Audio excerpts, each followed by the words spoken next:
And there's just a few things I wanted to do. First of all, welcome all of you to our training today, our workshop, or whatever you want to call it, virtual training. I am very excited to talk stories with you folks, and I hope this will be as useful as possible to all of you. I wanted to just go over a couple things. First of all, there are no right or wrongs in all of this. And, everyone has their own skills or their own talents or their own needs and experiences, and everything is good. Everything we do to work for social justice and for change is absolutely wonderful. So I'm really going to focus on more of the organizing aspects and building power. And I'll just go through my PowerPoint and just present for about maybe 30 to 40 minutes, and then I'd really like to open it up for questions. I love questions. It's almost like being in the same room and we can all get our easel and write down things and more engaging. So I really want to allow for that time at the end of this presentation. And then afterwards, we want to let you guys go into your breakout rooms, and anyone who wants to stay back and just network with each other, that would be wonderful, for about half an hour. So we're gonna do this very casual style. And I also wanted to mention, that as I'm speaking, I want you to keep in mind that although we're talking about organizing, I have been a member, a leader, and an organizer throughout my organizing, I don't know if you want to call it a career, but I just, there's different perspectives. So when I talk, it's really as an accumulation of years of doing all kinds of things and being in all kinds of roles. And so, I would love for you to keep that in mind as you're listening. Um, and also that it's okay to disagree with me. I might bring up some things that you do not agree with, and that is totally fine. And that's actually organizing, because you're not going to agree on everything. So having that conversation is fine with me. Okay, I just want you to know that. And that's about it. Maybe we can go ahead and get started. Is everyone okay? And if you could kindly keep yourselves muted during the presentation, that would be great. Thank you. All right, we're going to talk about building power. So there is a difference between being an activist and an organizer. And the distinction is very clear in my mind. And activism is, really doing things on your own to work for political or social justice. So any kind of change that you're working for as an individual, as a just yourself, that's usually activism. Like there's the picture of people at a rally. I'm sure we've all been to a rally or two in our lifetime. And at that point, we are acting as activists. We are out there in a big group or doing something on our own. But organizing is a whole different ball game. Organizing is building leaders. It's building power. And so, it's a lot more work to be an organizer, because you have to do all kinds of things. But I want to make that distinction, because in order to build power, you really do need to organize. And that's something that will go a little more into detail here as we go along. So we want to start with a poll. How would you rate your level of organizing experience? Just so I can get a feel for the Zoom room here. If you would kindly just answer our poll, there you go.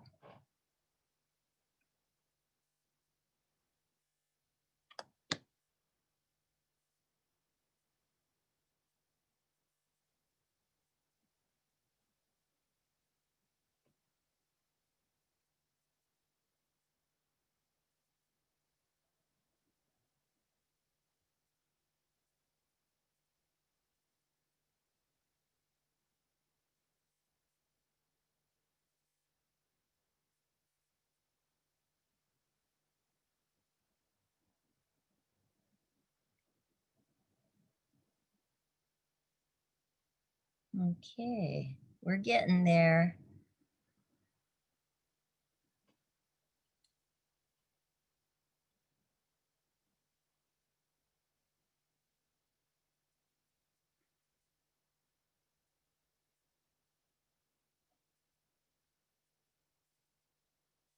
Okay, I'll give you 10 more seconds. How's that?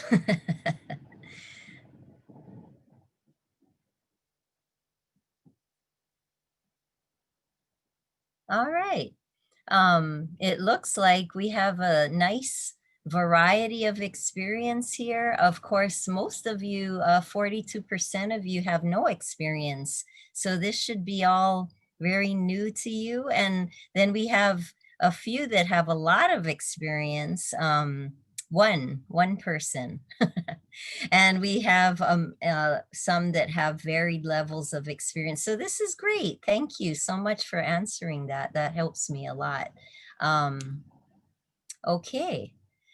So when we're talking about power, I'm sure some of you have heard this before, but there are two kinds of power: money and people. And those are really the only two kinds of power there are. And so in organizing, we know that money, although it's needed, and we do need money. I don't want to, discount the fact that we do need money in order to organize, but what we really need are people. We need as many people as possible. Whenever we decide on making some kind of change, we need to have people to push that change. And if you don't have the people, then you don't have the power, unfortunately. So that's why I'm going to try and give you some ideas as to how to build that people power. Okay, that's what we're talking about. Um, in organizing culture, there are certain things that we always talk about. And the first thing, and as you can see, it's at the top of our pyramid here, is accountability. Accountability is critical for any work that we do. And that means being accountable to each other before we can hold others accountable, like our lawmakers. It's very challenging to hold lawmakers accountable when they can clearly see that we are not being accountable to each other either. So accountability just means being responsible, doing what you say you're going to do, holding people's feet to the fire. If you know that something is not right, then it's holding them to making a change to make things right. And that is accountability. And to be honest, over the years, I've mentioned this before, but we have lost some of our ability to hold people accountable here in Hawaii.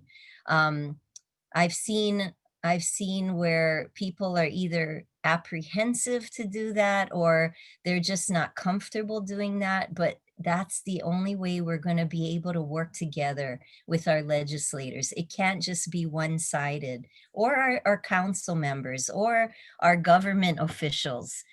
Anytime you're working with someone who makes decisions, you have to have it's a two-way street. So I just want to emphasize the importance of accountability. And then there's discipline. Discipline also means if you say you're going to do something, you follow through with your own members, with your leaders, with your organizers, with your lawmakers. It's all about doing what you say you're going to do, following through. And if you're doing an issue campaign, if you don't do what you say you're going to do, things can really shift in a minute. Okay, so that's as in anything in life, following through is so important. And then part of discipline is staying the course. If you have a strategy that you have planned out and that you have solidified, and you have that strategy, and if you're a member or a leader and you go off the path of what your whole organization has decided, then you are not being disciplined. Okay, you are going and doing whatever you think is best at the moment, but it can really mess up your strategy. So you have to stay the course once it's established. And also preparing your leaders or your members for what is to come. always keeping them in the loop as to what you're doing, why you're doing it. That is critical. When you have an event or an action, you want to make sure that everybody involved knows exactly what their role is. And even if you're speaking in front of a crowd, you have to go through it, run through it several times before that person feels confident when they get up there and they speak on behalf of your organization or your agency or your group. You want to make sure they're prepared. And that's really important. And all of this helps to develop your leaders. When we're going to talk a little more about how to do that, but leadership development and organizing is it's so key to doing anything. You have to build leaders. You can't just be a one woman or a one man show. You have to build people's confidence, get them involved in the workings of your organization, get them to do all kinds of things so that they know, okay, this is what I'm supposed to be doing. And they build that leadership just through experience. And have them go and take some risks, have them try things that they've never tried before, and inspire them to make some new changes to what they're doing. And I tell you, you will already be developing your leaders that way. Putting them out there, having them be in the forefront. An organizer should never be the person out in the middle of everything. They should be behind the scenes. See, that's the part of organizing that a lot of people have a hard time with. It's not easy to always let others go in the front and you be behind. But that's what I prefer. I prefer to not be seen and just have our leaders be seen and heard and have their voices be heard. And that's leadership development. Bold, imaginative action. In organizing, there are no rules. There are no rules for once for how to make change. You do what your gut tells you to do. If you think that, everybody should sleep at the Capitol on the lawn to make a point, you can do whatever you want in organizing. You can be creative. You can bring a broom up to the mayor's office like we did 10 years ago and say, please don't brush this issue, don't sweep it under the carpet. I mean, you can be imaginative. So that's what I love about organizing, is it really gives you a chance to use your mind and just to really think, what would I like to accomplish, and what are some fun and engaging and exciting actions that can lead us to what we want. And that's something that I would just encourage you to think about. Power, united front. That is, if you don't have a united front, everything will falter. You cannot have divisive issues that you're working on. Everyone has to agree that this is how we want to move forward together, and this is what we're going to do. If you have people that are not agreeing with you, and it's like a majority of people are not agreeing with what your organization is doing, you need to change your course, because you don't want to lose the momentum and the energy of your organization. You don't want people to say, I don't want to deal with you guys anymore, and leave. We have had people leave, and there might be a few outliers that just don't agree with what we're doing, and that's okay. They do leave, but sometimes they return. It all depends on the issues, and issues are critical to anything that you're going to be doing together. You have to agree on your issue. Okay, next slide. Public versus private relationships. This is something that organizers talk about all the time. And this is probably one of the most challenging parts about being an organizer, especially in Hawaii, where we're all, ho'o male male. We like to talk story. We like to, get along. Everybody, we like to be nice to each other. And in organizing, sometimes it's challenging because you have to confront each other. And in organizing, it's okay to confront each other. I'm used to it. I mean, you can ask my leaders. I argue with them all the time. And it's okay because you know what? That's work.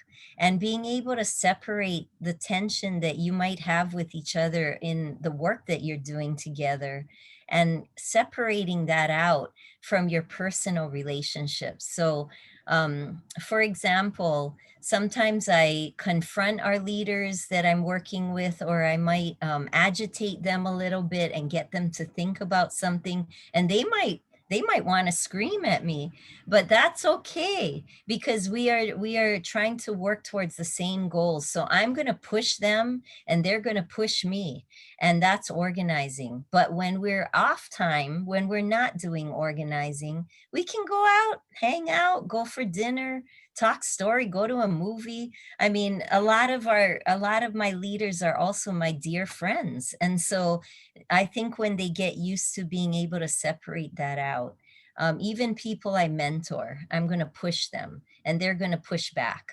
And that's the tension. And so one thing about that is when you can hold each other accountable and have that tension, you're more comfortable doing that with your lawmakers.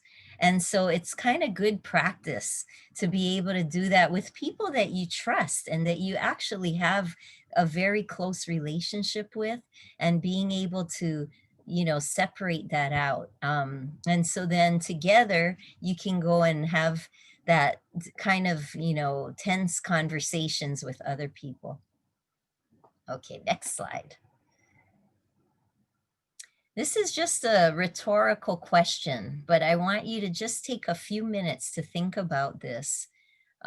Even just given what you've heard so far, what do you think are some challenges in organizing? Maybe for yourself or just in general. Just think about it. You can write it down. You can share after we're done with the presentation. You can ask questions.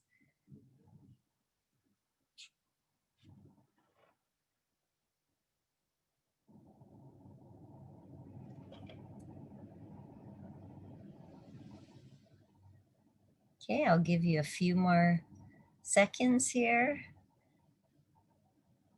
And you can continue writing notes for yourself during this time, and writing down any questions that you might have. So, what do you need to do organizing? What are some things that you need? You need a desire to do it, first of all. Not everybody wants to do organizing. Not everyone would even think about it as something that they want to do or want to spend time doing, and that's totally fine. But if you are going to do that, if you are going to venture into the world of organizing, then there needs to be a desire to go into new communities and engage with them. You have to be wanting to meet people that you just never knew before, people that you think are great to meet with and get to know. You just have to have a desire to want to connect with people, no matter who they are, whether they're low income, higher income, rich, poor, every ethnicity, every community, Kalihi, Waianae, Hawaii Kai, Waimanalo, it doesn't matter. You just want to get people together and talk story and get them to mobilize themselves for change. And so as an organizer, that is critical. You just have to want to build relationships. Secondly, is you have to have a willingness to do lots of grunt work. I'm saying it without any expletives, but in organizing, we have our own kind of words that we use, but you have to be willing to do whatever is required to move your issues along and to build your leaders. So it takes hours and hours. Like when you have an issue campaign, I know a lot of you have a lot of experience with this. You just put in as many hours as you have to. It's like you live and you breathe whatever you're working on. And then you take breaks.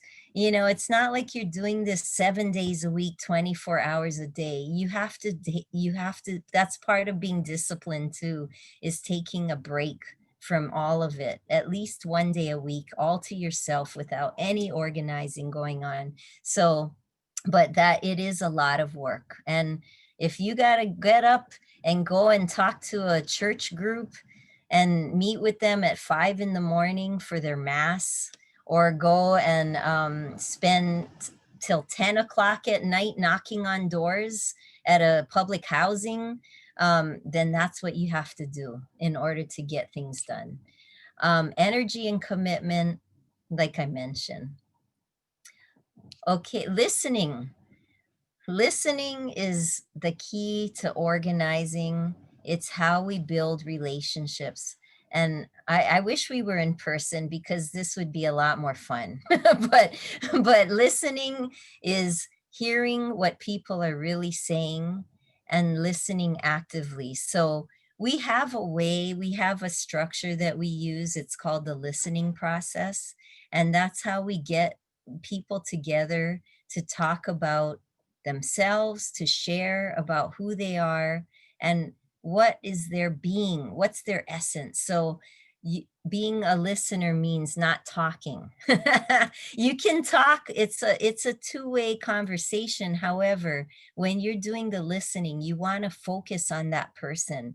It's as if that person is on the stage and you are just focused on that person. You are zoomed in and you really don't care about anything else that's going on. You just want to know who this person is, what makes them tick, what gets them excited, what pain they've gone through in their lives, and how it led them to be where they are today. Those are things that you can't take a, that's something that builds a relationship like no other.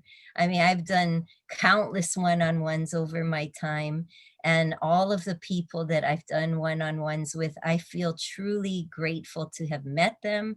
And I can still call them 20 years later and say, hey, do you think you could come to this thing? And they remember our conversation. And it's just so key. And, it's something that people don't do enough of today. And we're so busy doing all kinds of things. But really, one thing the pandemic may have taught us is that our relationships are so important right now. And so maybe using this time to get to know people that you never knew before. So anyway, next slide. So this brings me to a very interesting question, is how comfortable would you be meeting with someone you don't know at all to do a one-on-one? If you would just take a few seconds to answer that. Just be honest.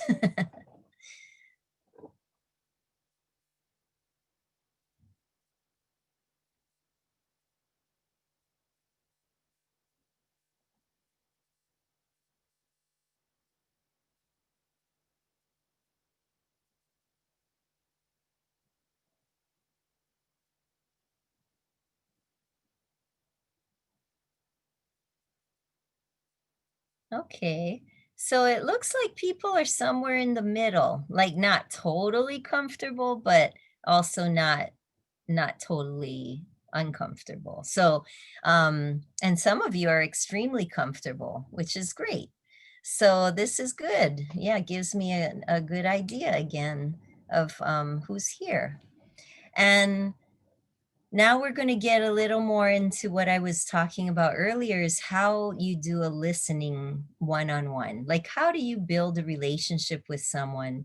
And what you really are trying to find out, and that's why we have that piece of the pie that's sticking out, is you want to find out what is this person's self-interest. When it comes to organizing, everything is about what is your self-interest. And I say this a lot, but people think self-interest is like a negative word. It's like it sounds selfish. But self-interest in organizing is not selfish. It's about talking about what your interest is in the environment in which you are. So like the word self-interest comes from a Latin word interesse. I don't know if I'm saying it right, but it's interesse means among others, among. So you are a self among others. But what is your interest? What really makes you in what are you inspired about? What gets you going? What issues really percolate for you? And what would you want to spend your time working on, changing? That's self-interest. Like a mother who's a single mom that really cares about childcare. Okay, that's something that she feels very strongly about, and something that she really is willing to put her heart and soul into working on. That is self-interest, because it will definitely benefit her in and her life and improve her quality of life. And so when you're talking story with your new people, you want to find out what are their concerns locally or even nationally, globally. What are their concerns? What are you concerned about? What do you care about? And then also discovering their talents and their potential as a leader. You're always trying to assess, is this person passionate enough about this where I might be able to maybe get them to try something, like go to a meeting, or maybe attend an action around the issues that they're concerned about. So you're trying to figure out, like, what leadership skills do they have? Are they the chair of an organization, of a board? Are they a principal that has a lot of skill in doing various things that could benefit the organization's work? Are they good at leading meetings? Are they like the moderator of their church or of their club? You want to find out, does this person have some skills that could be utilized for organizing? And then you want to find out what they want. What do you want for yourself, for your family, for your community? Those are the kinds of things. And sometimes you don't even have to ask. The people will always share things that are most important to them. So even if you're uncomfortable meeting with them, if you just open it up, I'm sure people will share, because that's usually how it goes, even at a bus stop. I remember in high school, I used to sit at a bus stop and just be minding my own business, and someone would come and start talking to me. And eventually, I feel like I know this person just waiting for the bus. I mean, that's the kind of relationships you can build all over the place. So just encourage you to do that. Next slide. Okay, issue development. Why are a lot of us here today? Probably because we're interested in how we can make change, how we can get an issue from A to Z. And so these are just some basic things that we always ask ourselves in organizing. The first one is it winnable? Or are we just gonna, try and do something that we know we're not gonna win? You wanna have a feeling that if you did this, then you will win. So you want to have that feeling, that sense of hope that it's not just a feeling, it's a reality. Is this the right time to propose an issue? Is this session a good time to propose a certain issue and to bring it out? Is it something that we think we can really do? Is it manageable? Is it going to bear success? Are we going to have success with this? And the only way you're going to answer that question is through a lot of dialogue with your leaders, with lawmakers. You can check things out. You can kind of test the waters. But if you don't think something is winnable, why expend all your energy trying to push something like that when you know that at the end it's not going to be winnable? And if you're not ready to push it through, and if you think it's not winnable, but it could be in the future, then start thinking about how you're going to do that. But don't do things prematurely, because it can really suck the life out of you and all of your members. So you want to have at least 75% hope, I like to say, in order to really pursue something. And part of that is research, doing your research. You have to talk to people, maybe consult with people on the continent and ask them if they've had similar issues that they've pushed forward and how you can connect with them. Maybe they can help you to figure out and strategize. You want to assign your research to your leaders. You want them to get to do some of the research, not just rely on experts that know how to do all of this or policy people. You want to get your members engaged in that process. You want to get them engaged in the research. And if that means going and talking stories with their own members at their whatever group they're working with, that's part of research, is figuring out what people really want to do. And then developing your strategy. And that is a whole nother segment that we can talk about, but strategy development is definitely the key. And then building alliances. How do you build your network? How do you get people on board with what you're trying to do? And that means doing your one-on-ones and maybe doing some group meetings where they do one-on-ones with each other. And then they come up with, yeah, let's do this together. Okay, so you're not only doing one-on-ones with people, you're having them do one-on-ones with each other. That is the best part of organizing, is seeing people connect with each other, like how you're going to do after this training and go into your breakout rooms. Building alliances, seeing who is also in support of your work and what you can all do together. So, we can get more into detail on that, but there is a way to sort of just think through who you want to reach out to, who you think has the same goals and wants the same changes, and then you reach out to them and you do your one-on-ones. Action. Action is the oxygen of an organization. Without action, it falls apart. You have to have action. And I know during this pandemic, what's been really challenging is that we have not had an opportunity to do physical action and go and do things together as a unified, group or organization. And so I just want to re-emphasize that action is what you do to get to your end point. It's a vehicle for you to not only keep your members engaged and get them excited and get them pumped up, but it's a way for you all to continue engaging with each other on the same issue and working towards final negotiations. Okay, so action, that's everything in organizing is about action. So that brings me to the question, can you think of an action that fell flat? And what were some of the reasons? It could be anything. It could be an event that you did. It could be a political action. It could be anything. So yes, bye, Deanna. Thank you. Anything that you have done that you think fell flat? Just take a few minutes, not even minutes, seconds.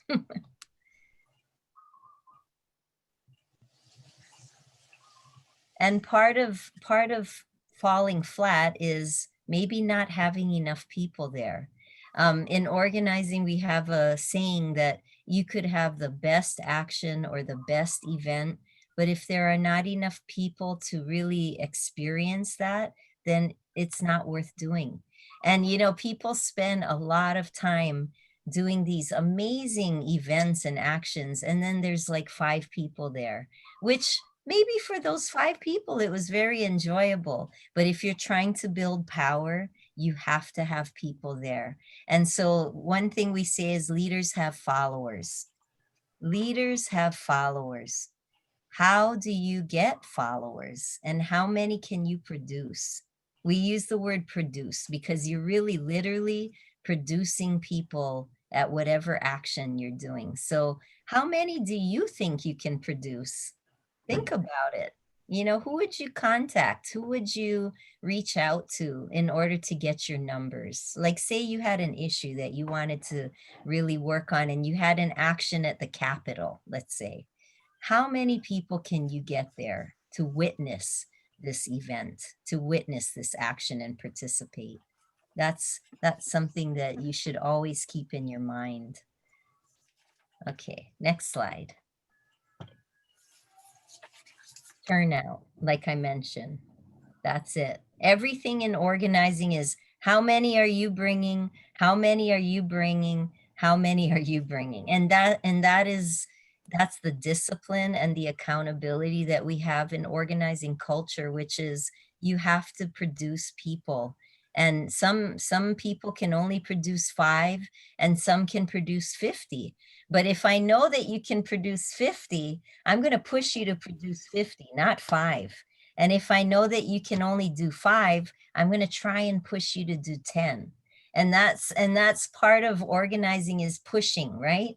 And not being pushy, but pushing and inspiring people to try and doing a little more than they are used to doing. And so turnout is numero uno when you're trying to build power. Okay, how do you get warm bodies? Like I mentioned, holding informational meetings with large groups who care. You can go into any community and just get them together, which involves a lot of organizing just to get them to that place where they can all be together. However, you want to get them in groups so that you can get a lot of people to bounce energy off each other. And that's one thing I miss so much in this pandemic, is being able to get in there and meet with people in large groups. I really miss that. But hopefully we'll get to it next year in 2021. So who do you have relationships with? Who cares? Who can they bring with them? You want to get people who can not only come themselves, but bring their friends along. You know, people who have that instinctual kind of thing where they know, oh, maybe I'll bring my auntie or my uncle, or, oh, maybe I'll bring my kids and their friends. You know, anybody that you can get to care about something and show up. Showing up is everything. So you want to think strategically about who you should be reaching out to. And then let's not forget transportation. You know, a lot of people, especially in faraway areas, rural areas, they do not have the transportation to get to an action. Like say you're having something at Honolulu Hale and you want to have 1,000 people there. I'm being very ambitious here, but you want to have 1,000 people there, but you have like 100 people in Wahiwa that really don't have transportation. They catch the bus. And the thought of them catching the bus to an action at 9 a.m. on a Saturday is very slim. So what you want to do is see if your organization can afford to get a bus. Get a bus, a school bus, and have them transport 2 buses coming into town, 50 people on each bus. They can meet somewhere. They can get a free ride into town. There you go. You got your 100 people that you wouldn't have had if they had to catch the bus. So never underestimate logistics and how hard it is for people to get somewhere. And then reminder calls. You know, I know social media is so important now, and I am a dinosaur when it comes to social media. However, there's one mainstay, one thing that you can never replace, and that is a warm phone call. So if you want someone to show up, you call them a week before, you call them 3 days before, and maybe even the day before.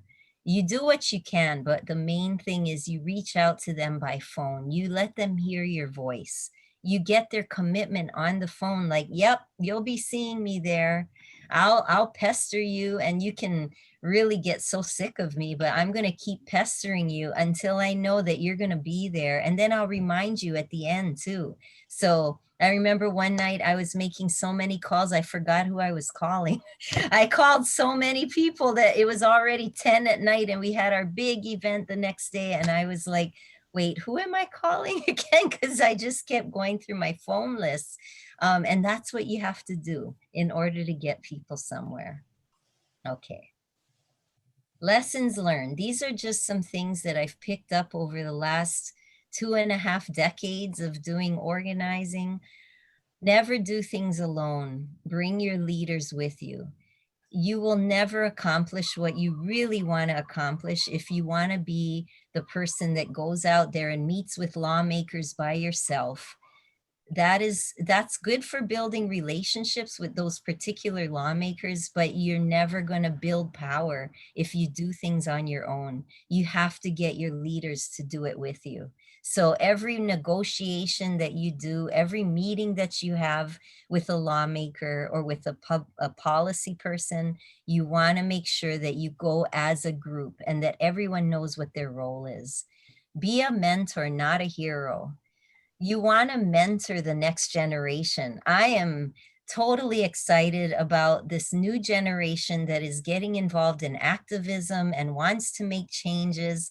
And I'm going to be tired in about 15 to 20 years. I'm not going to have the energy to do all this anymore. I need our young people to really take the ball and really do this. And so I am really dedicated to mentoring the next generation of organizers.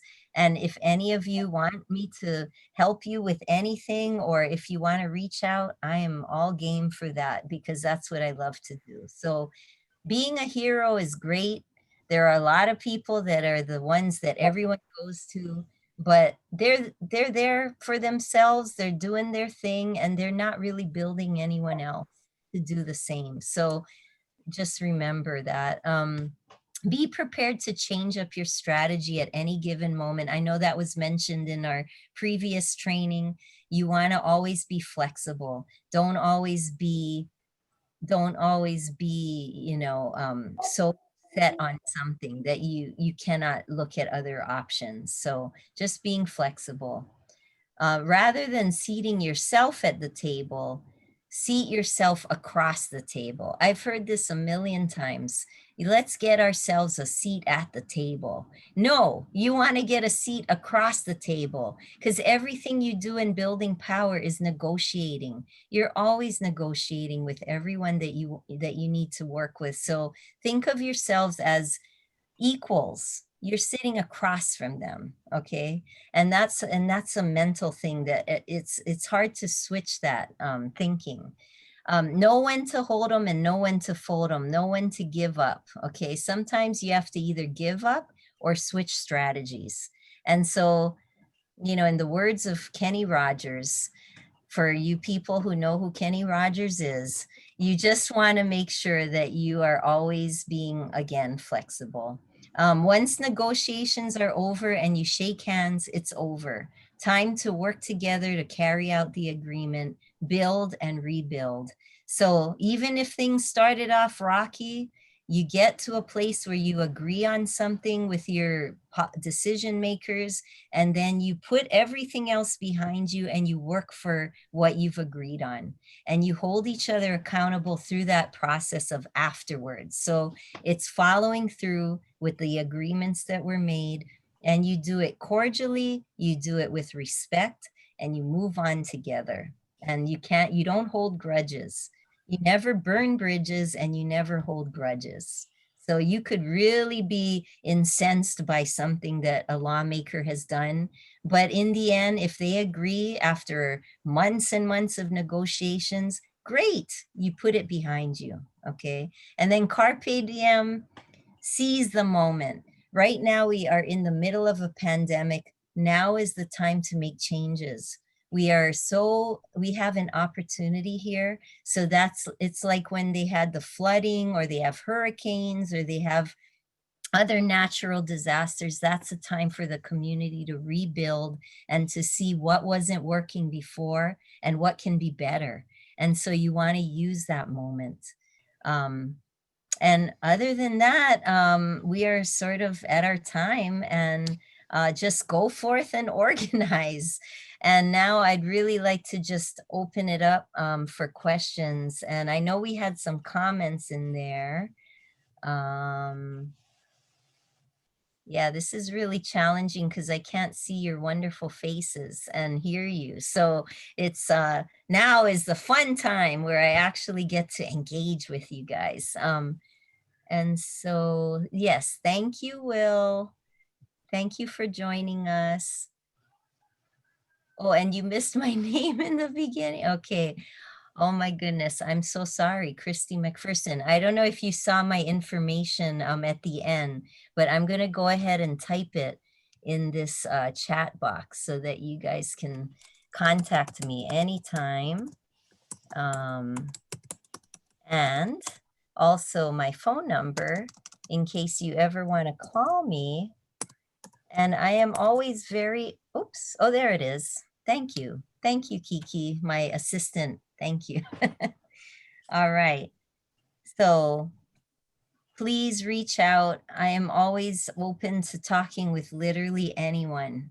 Anyone who wants to do something, you want to run it by me, I'm all game. You can do that anytime. I stay up till 1 in the morning. If you want to call me at midnight, I'm available, except on Saturdays, because as I told you, you have to be disciplined and take a day off, right?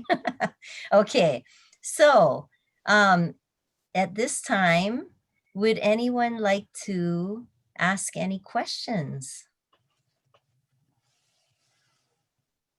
Thanks for putting up with me and just listening. But now it's your time to ask things that are on your minds. Oh, hi, Christy. This is Hi, Kelly. Kelly. Hi. Let's see. I was just wondering, like, how do you decide on an issue? How do you decide, like how you say something personal, or you want to help others? You get together. I'm with the clubhouse. I see it, at the meetings, the advocacy meetings we have, and I guess as a group, we just have to figure out, like, you know, um, how do you decide on an issue? It's just as a group, you just come up with a brainstorm, and I guess. Sure. Sure. Thank you so much, Kelly. I want to raise up Kelly as a leader. She is an emerging leader. And I've been working with Kelly in the past few months, and she's on the Big Island, and the clubhouse that I've been working with.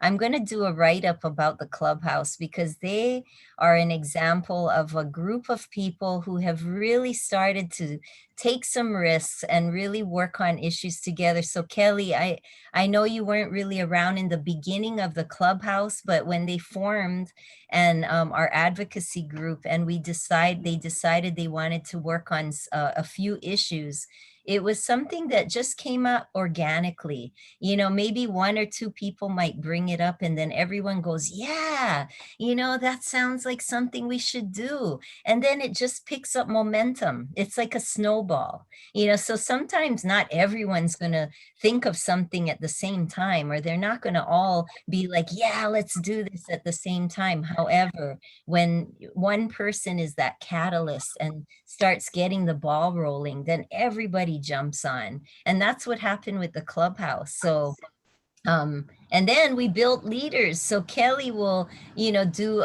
she will share her story with lawmakers. We've had lawmakers coming on our calls, and Kelly is one that has been sharing her experience and her story. So we're trying to build Kelly's leadership and everyone else in the clubhouse. So that's a really exciting thing that's happening right now during this pandemic. Thank you, Kelly, for your Thank you so much, question. Christy. Thank you. Thank you. I'm looking at some of the questions. My I'm going to start with the top, but my organization's name is Focused. We're under Hawaii Appleseed. So we're a new project of Hawaii Appleseed, but Focus has been around for a decade. And so I was just hired in December of last year, but prior to that, I was with Faith Action for community equity. I was the executive director / organizer. And so I was there, and I have been with Faith Action since the 90s. But another question was, how did I get my start? I really just started as a late young woman coming out of college, and got to know this organization, and eventually they got me to be the co-chair of the public education committee, and I was in my mid-20s, and I was like, I don't don't even know what I'm doing. But, you know, over time, they really mentored me. And eventually they got me to the point where I really wanted to do organizing. And so I became a organizer intern. And then I worked my way up and I met all of my goals as an organizer. And then I became the staff director in 1999. And then I decided to have a family. And so I took a break from organizing for about 15 years, and worked in homelessness as a social worker for about maybe 10 or 11 years. And then I ended up saying, you know what, I need to get back into this stuff. I need to get back into organizing. And so I went back to Faith Action. But during the time when I was a social worker, wearing my social worker hat, I was also still very engaged in Faith Action, which was FACE back in the day. And just working as a member, as a leader. I was like a secretary for the board, or, you know, just doing various things. And so I still kept in touch with the work and got involved as much as I could as a single mom with two really difficult children. And so then now here I am. So anyway, um, most challenging effort, advocacy effort, and what did we do to overcome the challenge? I mean, there's been so many challenging efforts. I think the most recent one, which many of you may have heard about, was our REITs campaign that we had last year in 2019, which is the Real Estate Investment Trust. Faith Action decided to take that on as an action, and we learned a great deal from that issue campaign. We learned that, you know, we have to do things a little differently than we used to. I mean, back in the day, we used to make legislators go to us. We used to have them show up at our actions at our church. You know, it's an interfaith organization. So we used to have churches and temples, and they used to come to us, and we would put them and line them up on the stage and hold them accountable right in front of 500 people. I mean, those days, I'd love to get back to those days, but right now we're just attending hearings at the legislature and having meetings with certain people, even the governor. But the REITs campaign, I could go into major detail, but what we did learn is that sometimes you lose an issue because we lost. We got it up to, I think only 7 out of 76 legislators voted against our bill, but 70 or 67 of them voted in favor of, which was amazing. But when it got to the governor, he vetoed the bill. So that's an example of how you get almost to the end and then it just throws you for a loop, because we did not expect that we would be dealing with that at the end.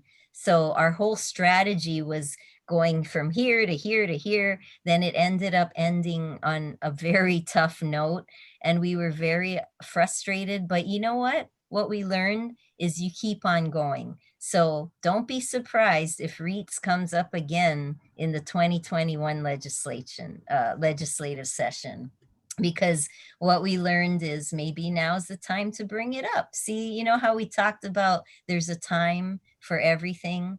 Maybe now's the time. We need the income. We need the revenue. So,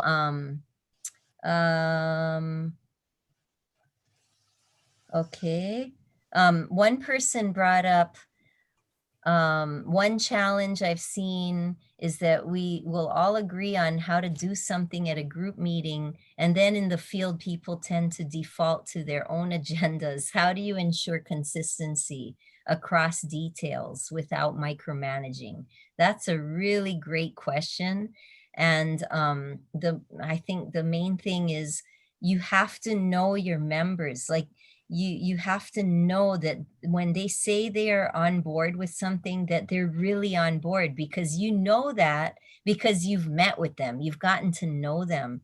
So you can trust that when you're in a meeting and they say, okay, we're going to go do this, that they're really going to do this because you've had conversations with them. And, you know, one-on-ones are not just a one-time thing. You're constantly meeting with them and engaging with them. It's not a one-time all fits all. You're always meeting with the same people sometimes just to really get to know them and work with them. So I think that could help, is just really reaching out and doing one-on-ones. And also having them do one-on-ones with each other, like I mentioned, because then you build that cohesiveness just within your group. And so then you can trust each other to know that when you decide, you decide. And so that's one thing you could do. Let's see, I want to make sure I'm not missing anything. What have been some of the causes you've focused on so far? So, you know, in the work that I've done, mostly it's been around housing. In the 90s, it was around public housing and ensuring that, like Kalihi Valley Homes, we ensured that they renovated the public housing development there. As you can see on the Like, only half of it is renovated. And that's because the leaders pulled out of FACE back in the day. But that's a long story. But basically, we worked on housing back then. We're still working on affordable housing today. And that's probably our number one priority.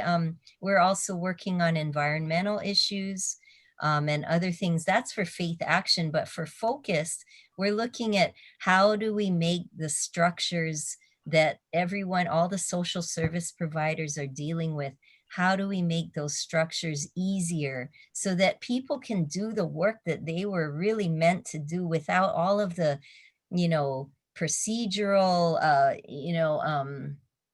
documentation and things like that, that really take time away from people's work?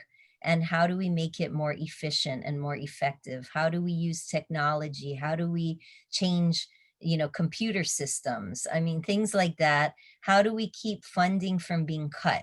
How do we ensure that agencies will continue being able to do the work they have to do? So that's what we're working on in Focus right now. Let's see. Okay.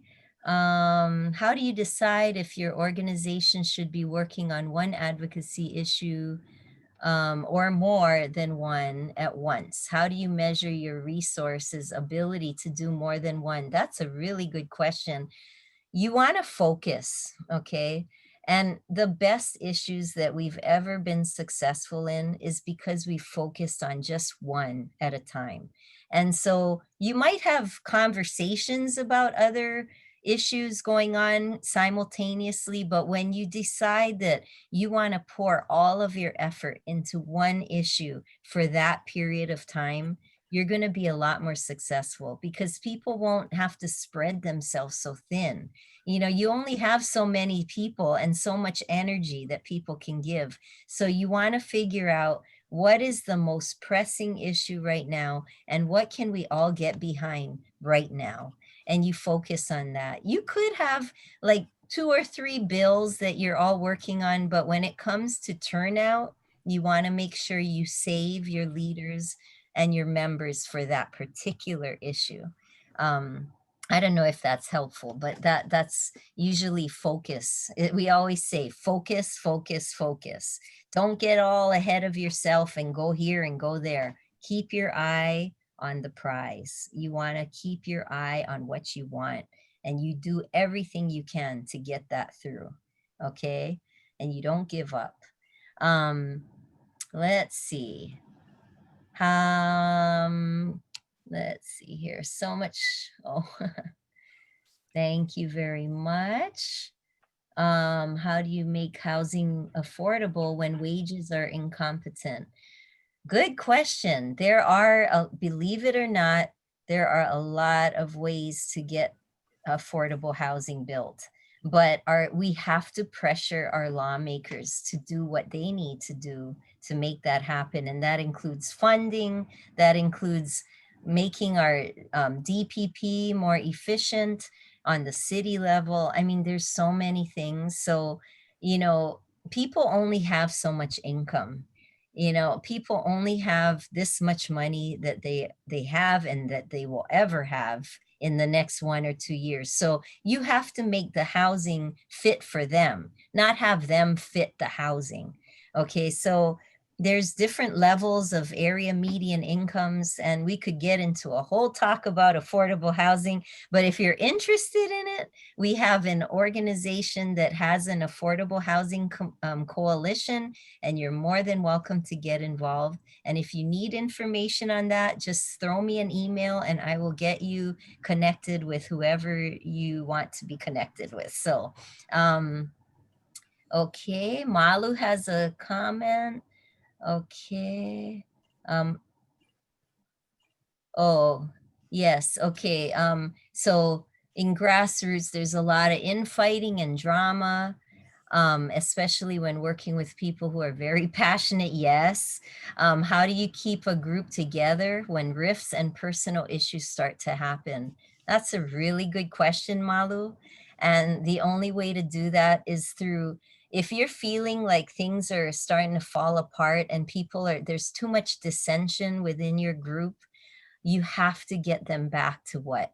The basics, talking stories and building those relationships. So a lot of times people just they misunderstand each other, or they misread something that someone said, and it could spark a whole dramatic issue.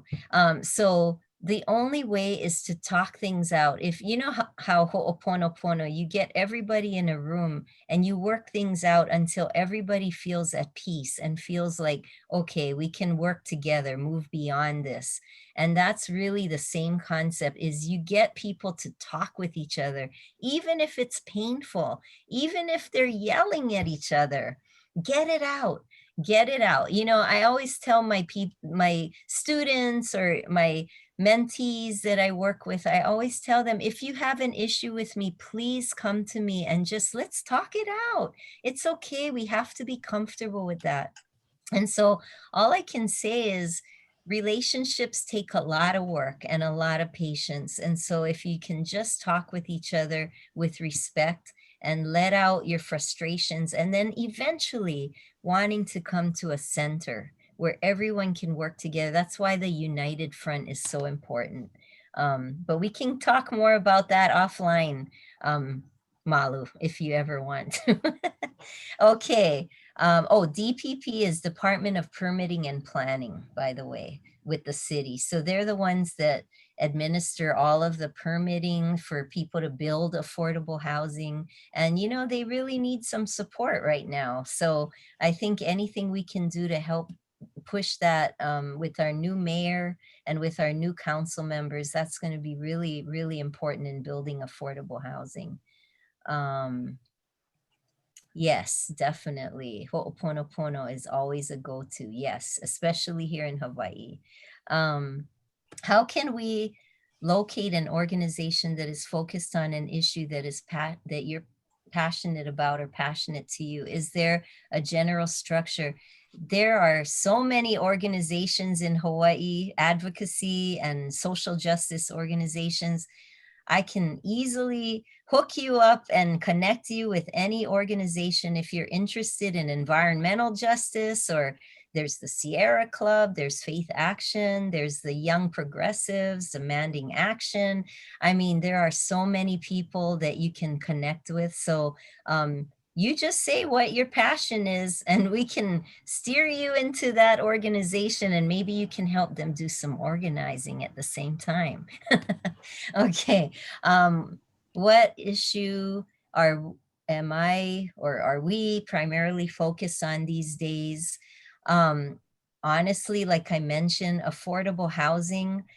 I personally feel that that is so important. After working with the homeless for so many years, I really believe that is going to be the key to ending homelessness. It's going to be the key to helping build our economy back up again. People need a safe place to live. They need a place that they can live in with dignity, and And if you have that stability, you can continue to do the other things. And I think one thing that's distracted our community is that we have so many people on the streets and we have so many people hopping from house to house that there is no stability. And so that therefore it's hard to get people to work or care about anything else because they're just in survival mode. They're trying to find a place to live. So I won't get on my soapbox about housing, but I do think that that is one of the key issues right now that I'm personally always going to be very, very passionate about.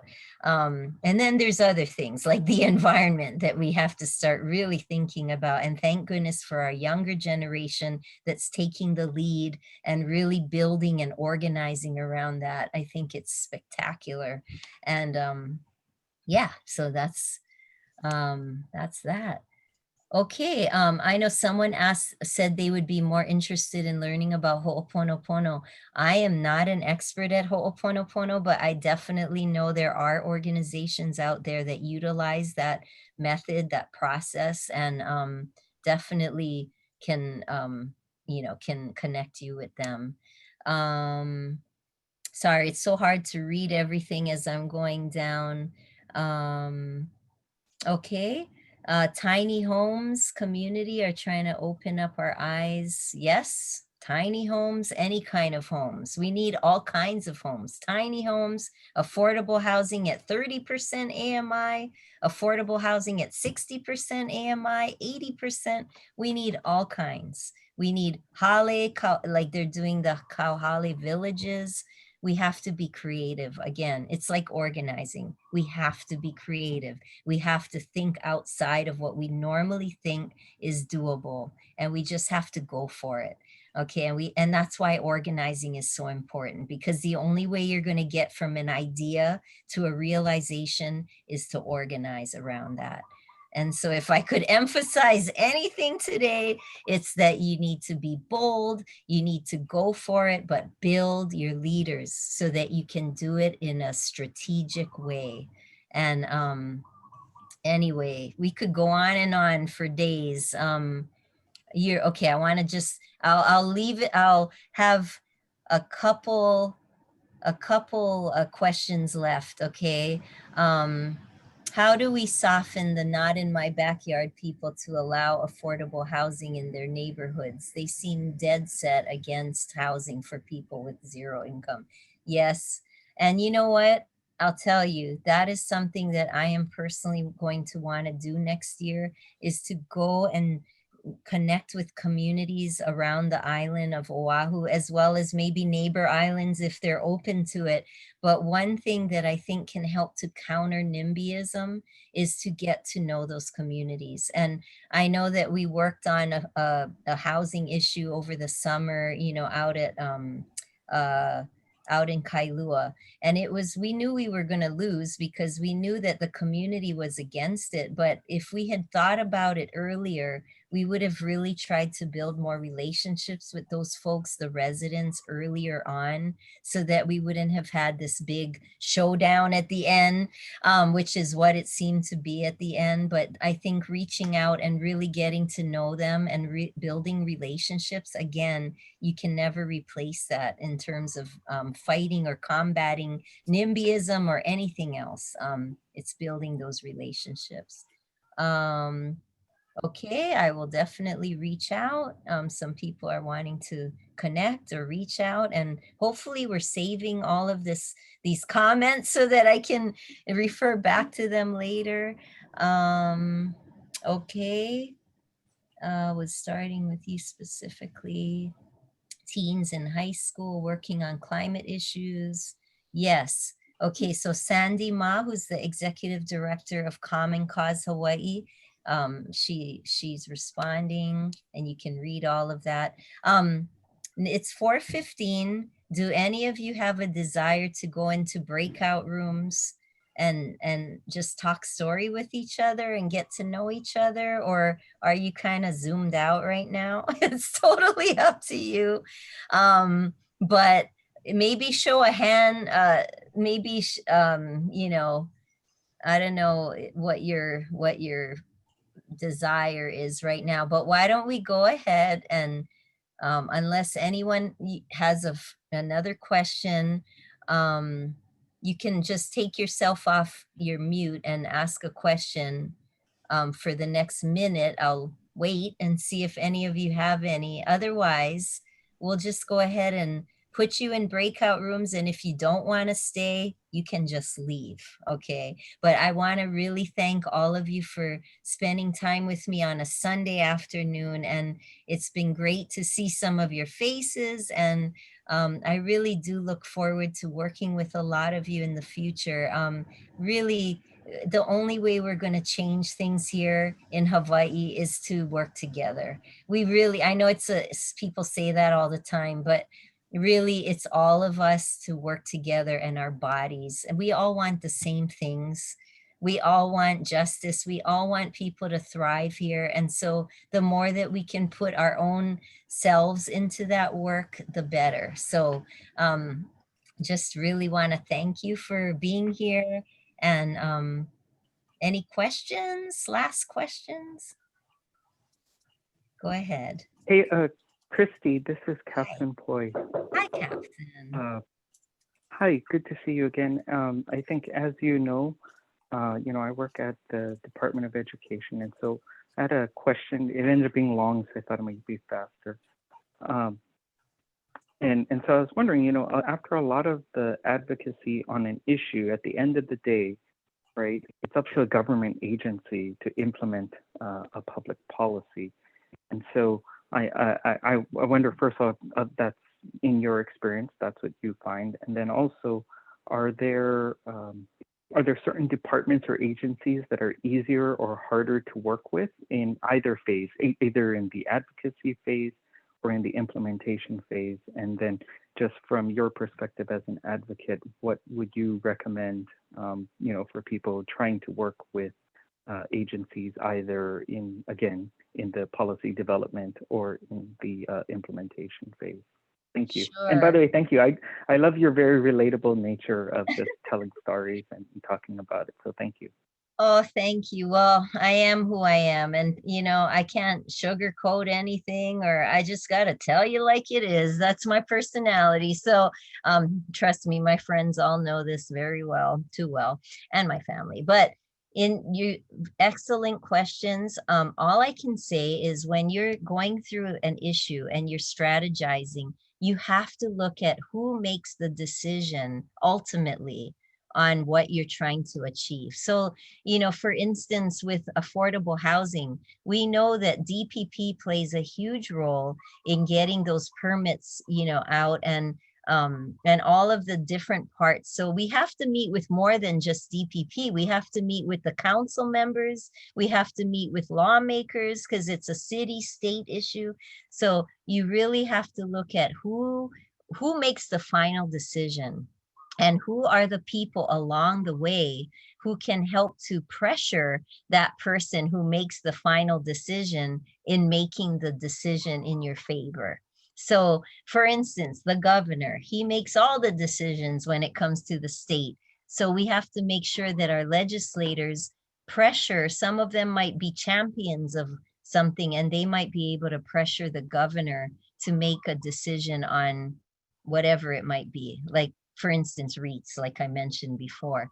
So to answer your question, you think you can't work with a certain agency. Maybe it starts off rocky. Like we've had situations where we've met with the Department of Transportation to put a light on at the Waiau interchange. I don't know if you're familiar with by Buzz's Steakhouse. There's that intersection, and we lost a couple of our members in an accident. And so all of the churches wanted to work on that. So we started by meeting with the Department of Transportation.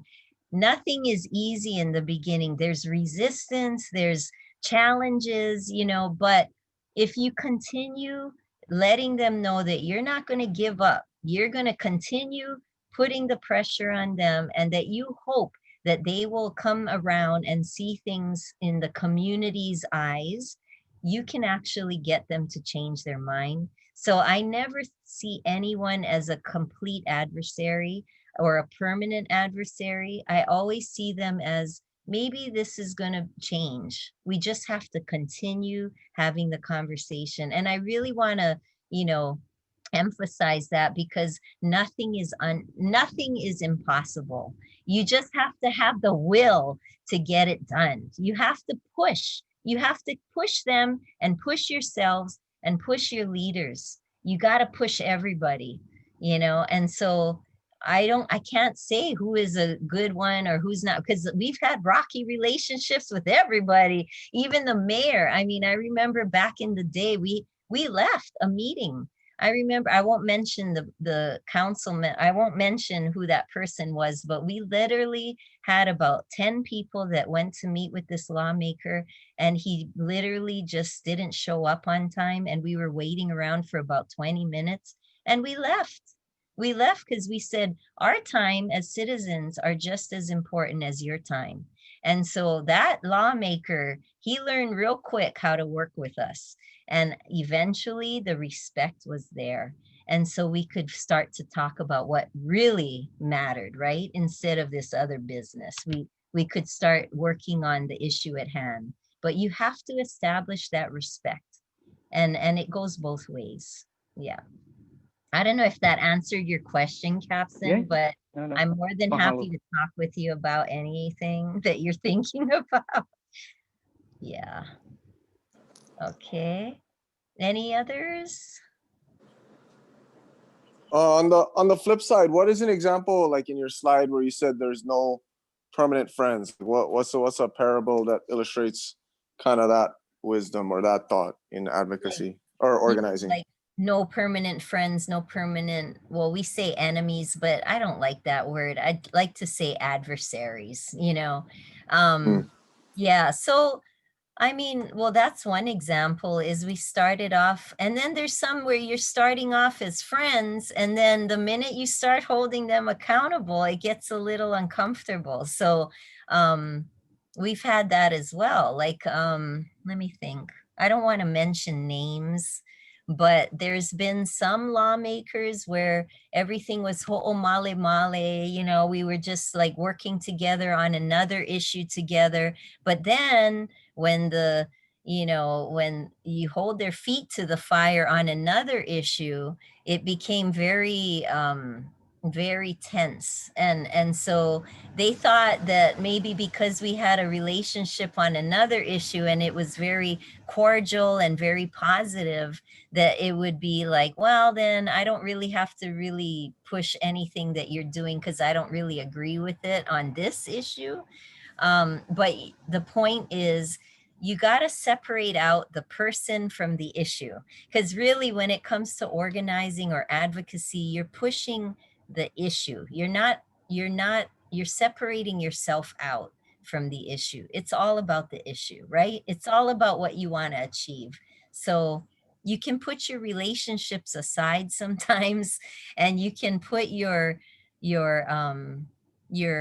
positive relationships aside, because you know that that person has the ability to move this issue forward. And if they're against your issue and they're not in support of it, you're going to push them just like you push anyone else, even if they are a so-called friend, right? Does that make sense, Malu? Is that everything is fluid, you know? I think I like the word fluid because things are fluid. One minute you could be, barking at each other because you disagree. Your leader could be at odds with the other person across the table. And then maybe several months later, you're working together. So I don't see that anything is permanent. It's all fluid. You weave in and out. And Thank, yeah, thank you. That was yeah. very clear. Okay. That was perfect. Yeah. Good. Because, in Hawaii, we tend to hold grudges too, yeah? Yeah. Be real Yeah. local, yeah? Get all nuha. Yeah. Yeah, we can be all nuha and be like, oh, I don't like them, Yeah.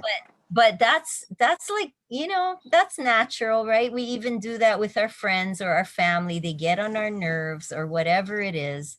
But you know what? That doesn't help the situation, because really what you're trying to do is get this side to come closer to the middle, you know? And so Mhm. even if they drive you nuts and you just can't take it anymore and you just want to scream, it's okay, because if you continue going at it and you continue staying on that course, you can put aside your differences. You really can. Even our leaders, they fight, they argue, trust me, on a daily Mm. basis. Sometimes I feel like a referee, because I have two leaders that are going at it and they're disagreeing right at a meeting. But you know, in the end, they go, okay, we agree to disagree. And it's okay, because really what we're trying to do is push this issue forward. So anyway. Awesome. Yeah, thanks you. Yeah, it's very interesting. It makes it seems like you gotta have a certain like mindset about it, kind of mind state, you know, how to how to not how to almost separate yourself and Right. be objective. So it's just interesting. There's just that little thought or that little proverb, no permanent adversaries, no permanent friends. Yes. It's just interesting. Yeah, it's pretty cool. Yeah. Yeah. Thank you. Thank you Um, for oh, you're very welcome. Anyone else? I know it's 4:25. Um, and I'm sure you all have other things you want to be doing on a Sunday afternoon. I wish Christy, I could get to know all of you more personally. So if you ever want to do a one-on-one with me, I'm all open. So if you just want to talk story, I don't care where you're from or where you work, or I love meeting people. So now is good a time as any on Zoom. We can talk story or we can have coffee. But anyway, I just love meeting people. I love getting to know people. So if you're interested, I'm interested. Just know that. Kelly, yes. oh no, you just said everything I wanted to say, that I would love to spend time with you and just, um, you know, all what you're passionate about. And you express yourself so well. And I'm getting more confidence with the advocacy committee we have. And I just want to get the two representatives. This is another thing, on our Big Island on the panel. So we're Well, this working is on that. We're advocacy. working Yeah. on that. Yes. Thank you Yeah. so much, Christy. Sure, Kelly. I'm happy to talk story with you anytime. Okay. Well, anyway, thank you so much, everyone. And again, if you later on you have some questions or you want to just run some stuff by me or whatever, I'm available. So, okay. I guess we won't do breakout rooms, I'm assuming. Um, any thoughts on that? Anyone that's in my organized leadership group here that's doing all of these workshops? But I think we'll just let everyone go and have a wonderful rest of your Sunday. And I've appreciated our time. Thank you. Thank you. Thank you.